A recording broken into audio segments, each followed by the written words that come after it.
Vamos dar início, então, ao painel Oportunidades para a Indústria da Saúde frente à Política Industrial Brasileira. Gostaríamos, antes de mais nada, de avisar que este evento está sendo gravado e todos os presentes consentem expressamente com a divulgação nos meios digitais e veiculação pela ABIMED. Então, se estiverem de acordo, pedimos que levantem as mãos, por favor. Ok, maravilha, muito obrigado. Antes de darmos início, então, à nossa conversa com o Dr. Wallace e o Márcio, gostaria de trazer um lembrete. A ABIMED, em parceria com a FGV Ethics, está conduzindo uma pesquisa sobre o grau de percepção de corrupção no setor da saúde. É uma pesquisa ampla que vai apresentar um retrato do nosso setor. Pedimos a gentileza de acessar o QR Code, que está disponível no nosso stand e com as nossas recepcionistas.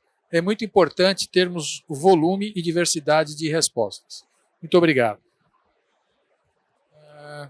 Queria, antes de apresentar os nossos convidados, registrar a presença de vários membros do nosso Conselho de Administração, de tal forma que, para a gente, Wallace e Márcio, esse painel tem um gostinho bastante especial, dado o momento da indústria, o momento da saúde no Brasil.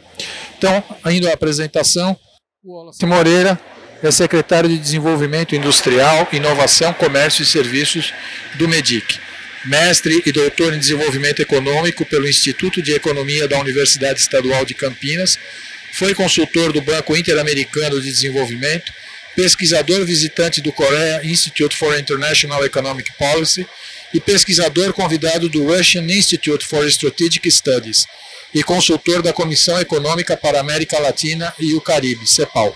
Foi professor adjunto da Faculdade de Economia da Universidade Federal da Bahia. Tem experiência na área de economia internacional, economia industrial e inovação, com ênfase em estudos sobre indústria, inovação e prática tecnológica, inserção internacional e desenvolvimento econômico do Brasil e da Coreia do Sul. Coincidentemente, no outro painel da ABIMED, estamos com o órgão regulador da Coreia do Sul, explicando como funciona o registro. E temos, como nosso convidado também, o Márcio Guerreiro, superintendente do Observatório Nacional da Indústria, graduado em Economia com MBA em Finanças e mestrado em Economia do Trabalho pela Universidade Católica de Brasília. No sistema indústria desde 2004, atualmente exerce o cargo de superintendente do Observatório Nacional, ligado à Diretoria de Desenvolvimento Industrial da CNI. Possui ampla experiência em análise do mercado de trabalho, análise setorial, prospectiva à tecnologia, educação, desenvolvimento e economia regional. Atuou como docente nos cursos de graduação e pós-graduação, também como consultor das Nações Unidas no campo da educação. Então, assim, temos, como vocês podem ver, duas personalidades extremamente experientes e conhecedoras do tema. De novo, o momento, passados 2 anos e meio quase do novo governo, avançou bastante a política Nova Indústria Brasil. Temos um desdobramento importante no complexo econômico e industrial da saúde, que tem tudo a ver com esse evento em que todos estamos, hospitalar. Então, a ideia aqui é termos, na verdade, uma elocução de cada um de vocês, trazendo, no seu caso, Wallace, se você me permite, uma perspectiva de como está caminhando a NIB e, obviamente, como é que isso está se desdobrando e quais são as expectativas em termos do setor da saúde, que é o principal drive, entendo, para a implantação da Nova Indústria Brasil.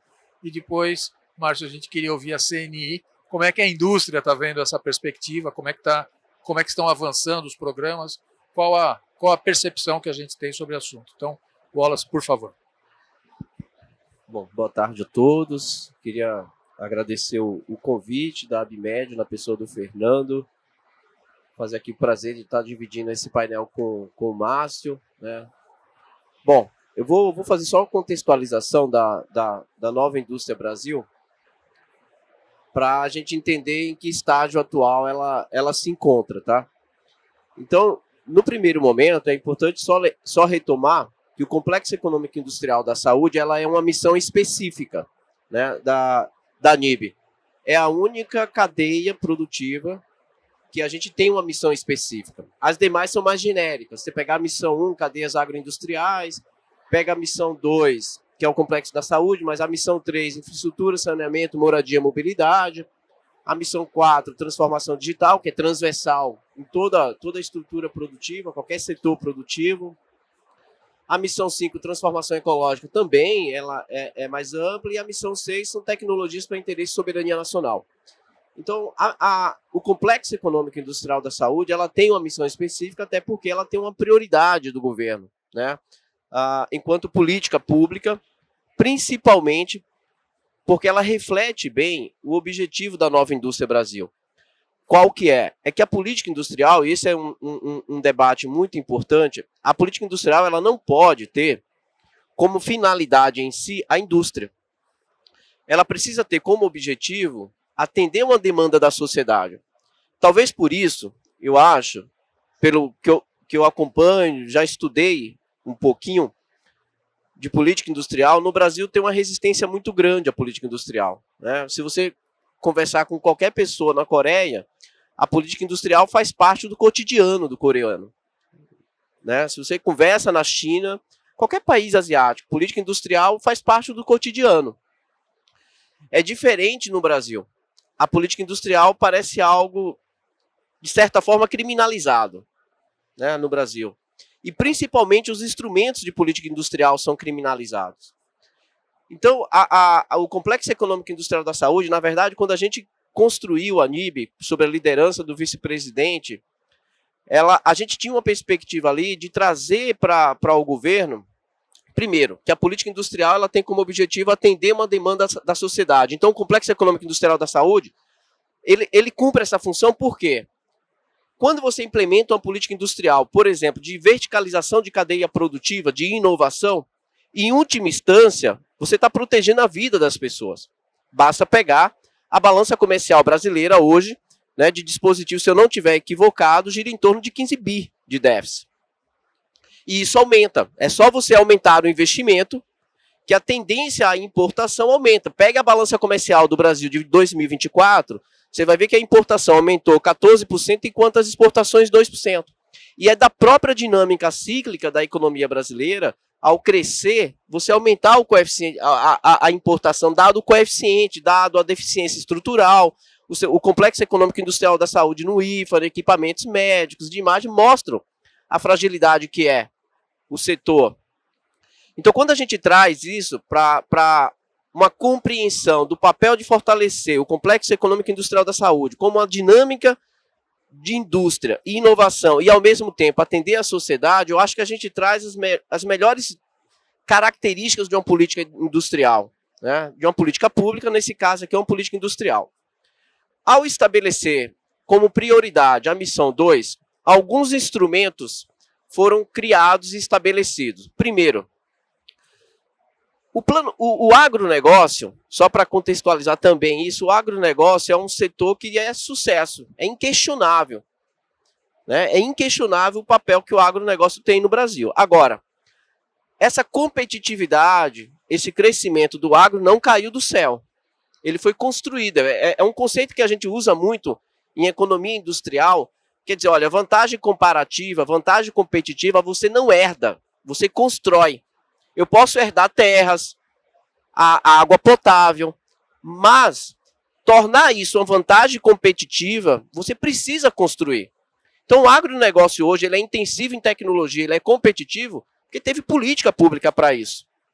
Você tem, por exemplo, o Plano Safra, 400 bilhões de linha de crédito por ano, subsidiado. E uma carga tributária muito baixa. Por outro lado, o Complexo Econômico e Industrial da Saúde, a indústria, ela é altamente tributada e não tem as condições de crédito que o agronegócio tem. Então, você dizer assim, olha, o agronegócio é sucesso, a indústria não. Depende das condições que foram colocadas para ambos se desenvolverem. Correto? Se você pegar alguns setores que têm esses instrumentos, pegar o setor de eletroeletrônico no Brasil, a lei de informática, Hoje, 494 empresas habilitadas com faturamento de 294 bilhões por ano. Quem que pode me dizer que a lei de informática deu errado? Só se for uma posição de caráter ideológico, mas do ponto de vista concreto de números, 65% do que é produzido no Brasil hoje é verticalizado, completamente verticalizado. Então, o que é um dos instrumentos que a gente quis trazer para a indústria foi uma linha de crédito similar ao Plano Safra, para dar previsibilidade para que o setor empresarial investisse.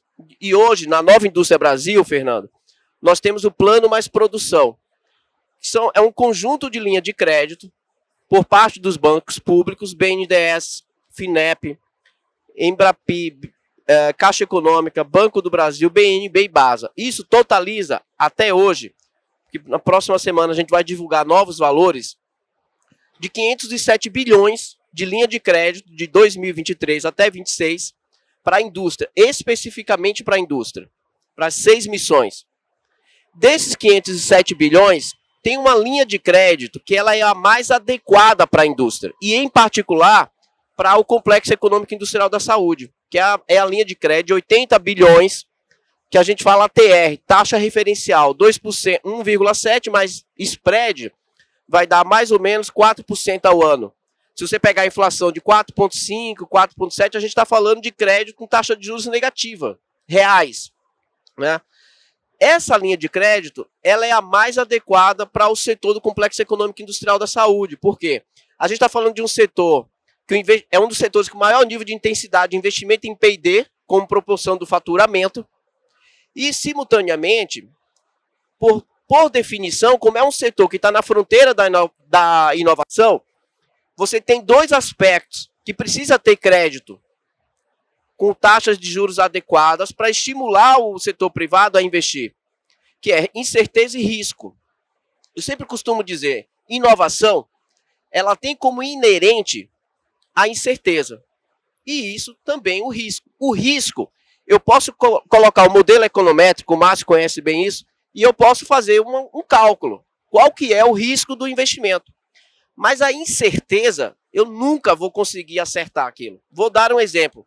Covid. Quem que esperava Covid? Ninguém. Isso é uma incerteza que acontece. E aí você coloca em xeque o investimento do setor privado. Eu preciso dar um crédito para que o setor privado ele diga assim, olha, vale a pena correr o risco e a incerteza do investimento e da rentabilidade futura. Então esse é um ponto. O outro ponto são as compras públicas. O PAC, saúde, com 58 bilhões, né, para fazer compras públicas com alguns critérios. E aí a gente tem dois critérios que a gente tem adotado, que é a margem de preferência e o conteúdo local. Por que isso? Compras públicas é um mecanismo de garantia e previsibilidade para o mercado. E, por outro lado, a gente tem que cobrar contrapartidas, entre elas que tenha que ser produzido no Brasil. A não ser que a gente não tenha produção nacional, e aí sim a gente tem que abrir para a possibilidade de importar essa máquina, esse equipamento. Para além disso, tem outros instrumentos de defesa comercial, né, de ex-tarifário, vários instrumentos de políticas de defesa e também regulatório. Na reforma tributária, a gente conseguiu ali trabalhar com o apoio de vocês, da ABIMO, da ABIMED, né, da Farma Brasil, de vários, de trazer a isonomia tributária para o Complexo Econômico Industrial da Saúde. Porque o cara que importa, ele não paga a mesma carga tributária, ou quem produz fora, na verdade, não paga a mesma carga tributária que quem produz aqui no Brasil paga. E na reforma tributária, a gente tentou e conseguiu equacionar isso. Então, estou fazendo um resumo aqui de algumas questões que são importantes. A gente tem agora as PDPs e expedios, né, que vão avançar agora. A gente, no dia 29, vai ter um evento lá em Brasília para anunciar o resultado, né, de mais ou menos 100 PDPs. Né. Teve um número razoável, 362 propostas. Eu espero que o Ministério da Saúde também abra a possibilidade. Né? A gente já fez a proposta enquanto MDIC e a gente é favorável à nova portaria. E, ao mesmo tempo, a gente agora está tentando construir com o BNDES uma linha de crédito específica para máquinas e equipamentos, né? Com a taxa de juros menor para estimular o investimento em BK, que a gente chama, né, na sigla de indústria, BK, que é máquinas, equipamentos, e isso envolve também o complexo econômico industrial da saúde. Acredito que essa construção da NIB, ela tem trazido resultado. Né? Você pega a indústria, cresceu 3,8%, é o maior crescimento dos últimos 14 anos. Né? O faturamento da indústria cresceu 5,6%, a taxa de desemprego em queda, enfim, tem um conjunto de medidas que eu acredito que está surtindo efeito, mas, para finalizar, acho que já falei demais, tem uma questão que é fundamental. O complexo econômico industrial da saúde e outros setores mais intensivos em tecnologia, eles demandam um espaço temporal de maturação do investimento de médio e longo prazo. Uma política industrial você não pode cobrar resultado em 3, 4 anos. Né? Ou é ilusão, ou ingenuidade, ou falta de boa fé, muitas vezes, de questionar resultado de política industrial. Primeiro, que não teve o prazo de maturação necessário. Segundo, que não teve continuidade. E esse, talvez, é o maior desafio do Brasil. É transformar uma política de governo em uma política de Estado, independentemente de quem esteja no governo. Eu acredito que a nova indústria Brasil, ela foi concebida e a gente trabalhou nisso para que ela seja, né, instituída enquanto uma política de Estado. E eu espero que um próximo governo, se de fato tiver compromisso com o desenvolvimento produtivo nacional, mantenha essa política. É óbvio que ela pode passar por aprimoramentos, mas que se mantenha uma política industrial para que o setor privado, né, para que investidores estrangeiros tenham a previsibilidade necessária para fazer um investimento e correr riscos e incertezas no Brasil.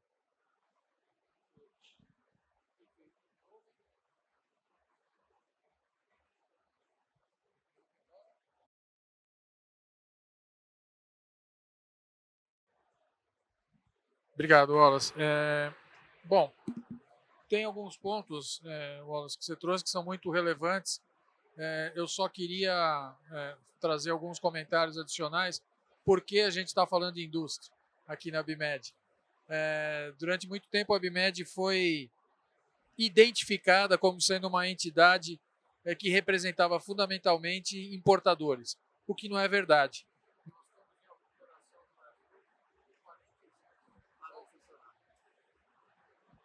Oi? Ouvem?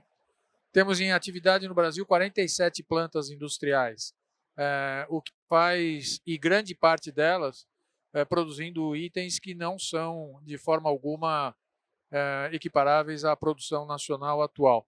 Lembrando sempre que o parque industrial brasileiro em dispositivos e equipamentos médicos é um parque industrial, em sua grande maioria, de tier médio de tecnologia. Né? Então, você tem baixa tecnologia agregada, ou pelo menos tecnologias já desenvolvidas e consagradas. Por outro lado, um ponto importante que eu tiro desse seu comentário inicial é a questão comparativa. E eu tenho o privilégio de ter trabalhado no agro e trabalhar agora na indústria, já há muitos anos na indústria. É a comparação, né? 400 bi por ano para agro e a gente falar em 500 bi em 4 anos para a indústria é unfair. Né? Você traz um ponto que eu tenho batido bastante junto às nossas associadas, que é a questão do timing para você implantar uma política tecnológica, uma política industrial, perdão. Por quê? Porque o Brasil tem um gap tecnológico importante, a gente precisa dar um salto, né? Leapfrog, né? Temos que fazer um leapfrog na nossa área de indústria e, para isso, a gente precisaria ter mecanismos mais atrativos, principalmente que não estão claros nesse momento, para o capital internacional.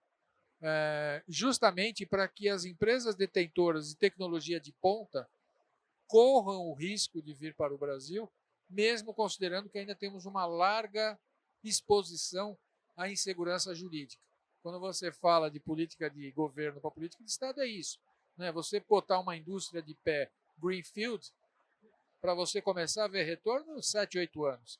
Né? Então, eu acho importante esses pontos que você traz, quer dizer, o reconhecimento de que esses pontos são relevantes, porque eu acho que esse é um pouco os aspectos que afetam a nossa indústria, independente daquelas que já estão em operação no Brasil. Só lembrando, pessoal, ao final da fala do Márcio, nós vamos abrir para perguntas. Então, a ideia é que todos participem da conversa, explorem ao máximo a presença do Wallace e do Márcio aqui. Eu sei que você tem horário restrito, mas a gente vai respeitar isso. Márcio, por favor. Obrigado, Fernando. Deixa eu tirar aqui. Bom, primeiro que é fácil aqui a gente falar um pouco do que está acontecendo no Brasil, porque o Wallace é um parceiro nosso, a gente está junto, a CNI junto com a Secretaria, desenhando essa questão da política, participando das discussões. E é um pouco isso, né? Acho que para uma política industrial baseada em missões, tem vários deveres de casa, vários desafios. Acho que a gente tem caminhado bem em vários desses desafios. O financiamento é um deles, embora ainda seja comparativamente menor do que o agro, como a gente comentou aqui, mas existe um esforço perceptível de direcionamento de recursos. E eu acho que o BNDES tem feito um esforço grande de desencaixe, a gente tem visto aí os números e lógico que isso vai trazer mudança, não no curto espaço, mas vai trazer ali um pouco mais adiante. Mas política industrial tem a ver com escolha, né? E o nosso país, além de perder a capacidade ao longo do tempo de planejar no longo prazo, também tem dificuldade de fazer escolha. Então, um sinal extremamente positivo e difícil também, imagino quanto é difícil também para o governo posicionar isso, foi a escolha das prioridades dentro de cada uma das missões. A missão de saúde é a que gera mais conforto, porque tem as 3 pernas ali, é mais fácil de conversar, né? Tem um esforço secundário, que aí é, como o Wallace falou, de olhar um pouco a política para longo prazo, porque escolher as 3 grandes prioridades não define tudo. Então, acho que tem um trabalho de cadeia produtiva importante que está sendo feito, que é crucial nesse processo, porque nós somos uma economia que tem uma diversidade muito grande. Embora não tenhamos tanta complexidade, mas a gente tem elos importantes da cadeia. Então, a gente precisa criar essa cultura, né, e entender, né, ter ansiedade, mas também ter um pouco de paciência com a consequência dos resultados, né? Avaliar impacto em política pública, como o Wallace falou, demora um tempo. É preciso ter um pouco de paciência para que os resultados venham e que a gente possa ver definitivamente como as coisas vão mudando. O curioso, o observatório lá, o qual eu estou responsável, a gente tem feito vários esforços. Tiveram 2 missões que a gente trabalhou ativamente, que foi tanto a do Complexo Saúde, que na verdade nós começamos a estudar isso em 2021, olhando as políticas industriais no mundo que já colocam a questão da saúde como um vetor importante, e olhando defesa mais profundamente, que tem características muito comuns com a saúde, né? A dependência de compra pública, mas a necessidade de olhar a demanda do mercado, né? Esse é um componente crucial para a gente atrair investimento para o país, né? Muitas vezes a gente acha que só crédito ou só um sinal, a redução de risco, ou até mesmo a estabilidade econômica ou de segurança jurídica vai resolver, mas é preciso olhar mercado, né? Então esse é um grande desafio também para que a gente possa ampliar a atuação da indústria. E nesse trabalho do observatório, a gente olha muitos dados, né? O Wallace trouxe uns dados de importação e a área de equipamentos. A gente está olhando uma série histórica desde 2020 do que tem acontecido no complexo de saúde. A gente participou ativamente, a gente construiu rotas tecnológicas nas 3 dimensões, a rota química, a rota de equipamentos médicos e a rota de biotecnologia. A biotecnologia a gente avançou bastante na análise, né? O próprio Ministério da Saúde depois fez um trabalho de patentes, olhando quais são os frutos mais baixos, né? Ou aqueles frutos que a gente não vê. Então, e o exemplo da rota biotecnológica é uma rota interessante, uma análise que nós acabamos fazendo lá, que se aplica agora, e estava conversando com os colegas da Abimed, eu acho que a gente precisa se unir e analisar um pouco mais profundamente a diversidade, né? Porque como na defesa é o alfinete, é o foguete, não é diferente na área de equipamentos médicos. Tem uma diversidade enorme, se a gente andar nesses corredores aqui, a gente vai ver o quão é heterogêneo essa indústria.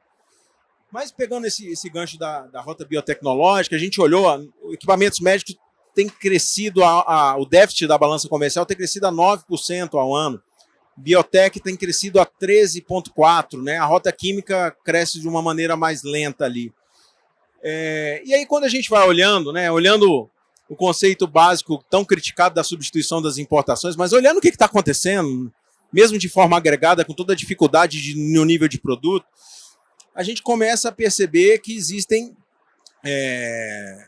países que estão tomando conta de alguns processos, de alguns nichos desses mercados. E na biotecnologia a gente fez um deep muito profundo, e a gente chegou e construiu um case para medicamento de tratamento de câncer de mama, né?